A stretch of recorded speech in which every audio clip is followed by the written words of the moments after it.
It's early May, and the Tampa Bay Rays have a winning record. That's created a lot of excitement, not only around the Tampa Bay area, but around the American League itself. And that's our topic for today's 10-minute drill. We're here in the Ledger's brand new studio, and joining me is Dick Scanlon. Dick, welcome to the show. Good to be here, Mike. Thanks. It's good. Dick, we're talking about the Rays. They ended April 14-11, I think. First winning April the team has ever had, and that follows a spring of a lot of great optimism. Just talk about the start they had and how necessary it was to get off to that good start. Well, I think it's very important for the Rays to start well. It always has been, because they usually dig themselves a big hole, and then by the middle of the season, nobody's aware that they're there anymore.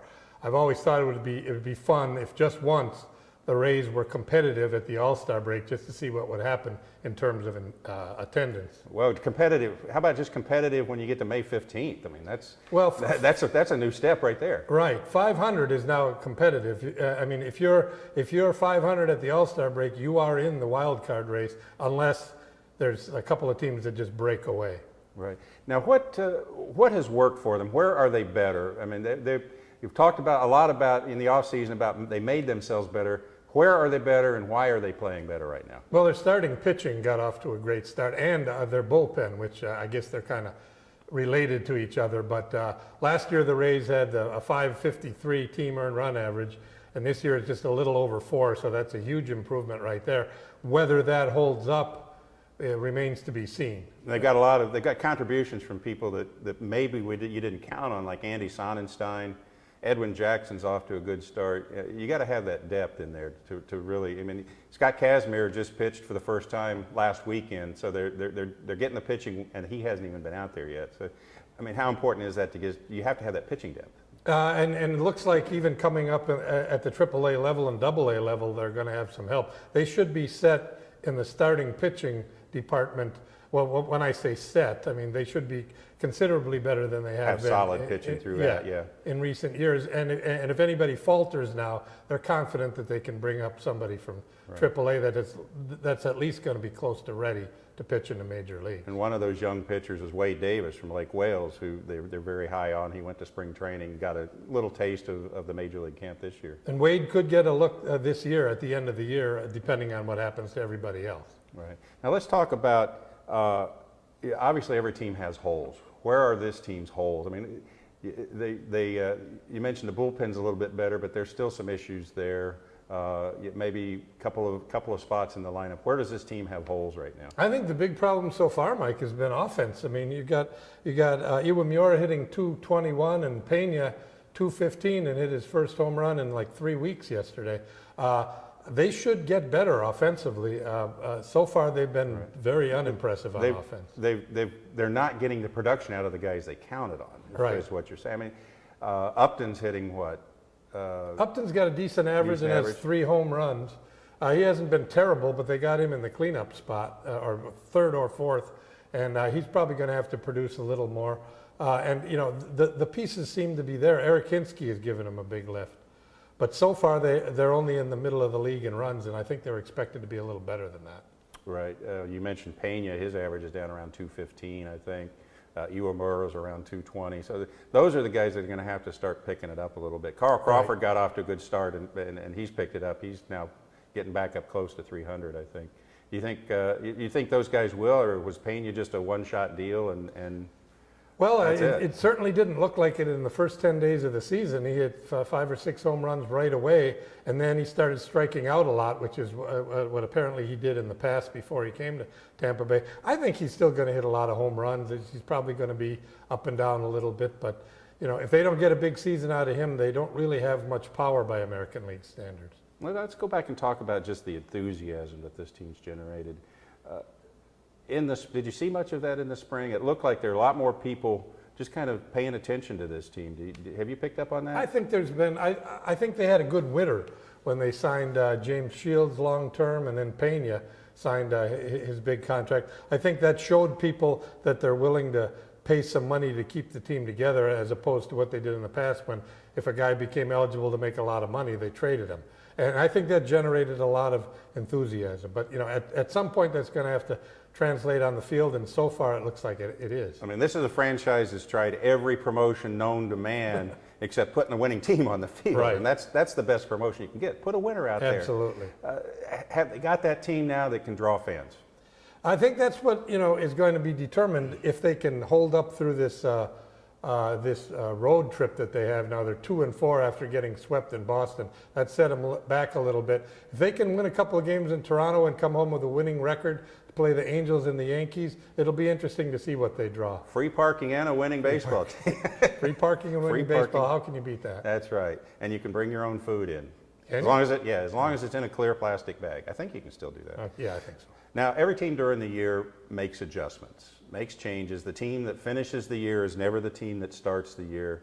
And the adjustments that teams make during the year either makes those teams better or makes them worse.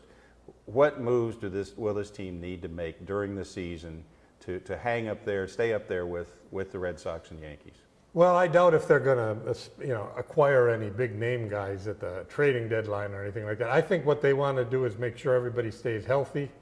Like I say, they are vulnerable to an injury to, like, say, Troy Percival or something like that. It might leave them without a reliable closer. They've already added Evan Longoria. They might be moving him up and down in the batting order a little bit, depending on how he's doing. Madden likes to keep the pressure off of young players, but I think they're ready to go with what they have now and see what happens.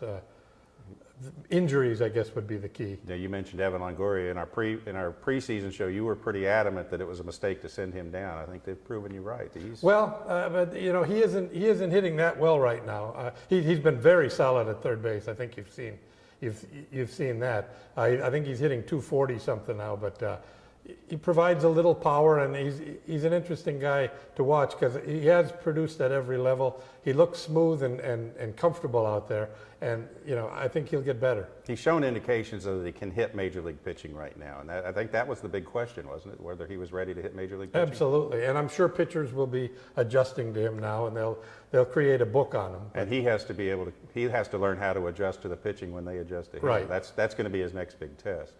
So. Okay, but let's go back and talk about, you don't think they're going to make moves. What happens if middle of July and the trading deadline's coming up and all of a sudden they're still just 2 or 3 games out of first place? Will there be that temptation to maybe make the deal to get a piece or two that can keep them in the race? If they have a glaring hole, like if something happened to Crawford or something like that and they needed another. Of course, if something happens to Crawford, they're probably not going to win. They're in trouble. Anyway. Yeah. But if they developed a glaring hole, it would be interesting to see what they do at the trading deadline. I think, though, Mike, their philosophy would be they'd go into their farm system. Again, it depends on where they are and what kind of serious contention they're in.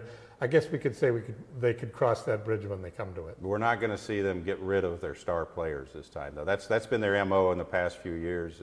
Is when you get to July, they're giving away their best players to get young talent. They're past that point, aren't they? That would be a huge letdown if they did that, and I don't think you'll see them do that.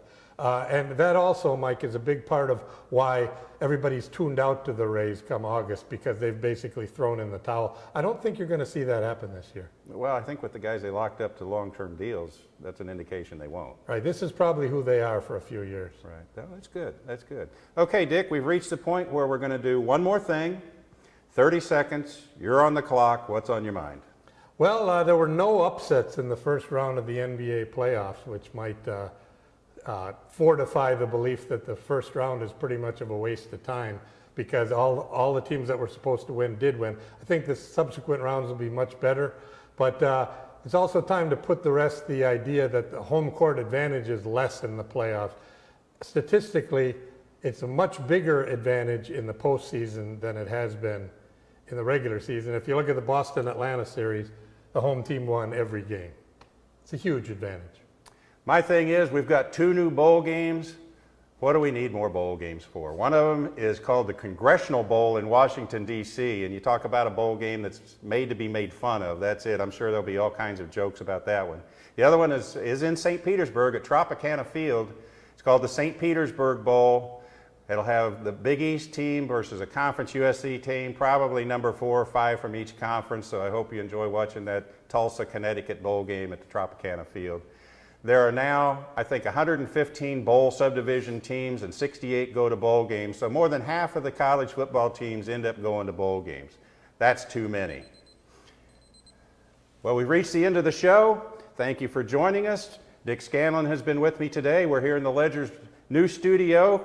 Our thanks to Calvin Knight and his staff for putting together the studio, Ernst Peters, Pierre Ducharme, Rick Runyon, Michael Wilson, Dave Mills, Cindy Scott, Paul Johnson. They worked hard to get the studio going. We'll be back next week with another show, a surprise guest. Thanks for joining us. Enjoy the baseball season. Yeah, I imagine there's going to be a lot of more.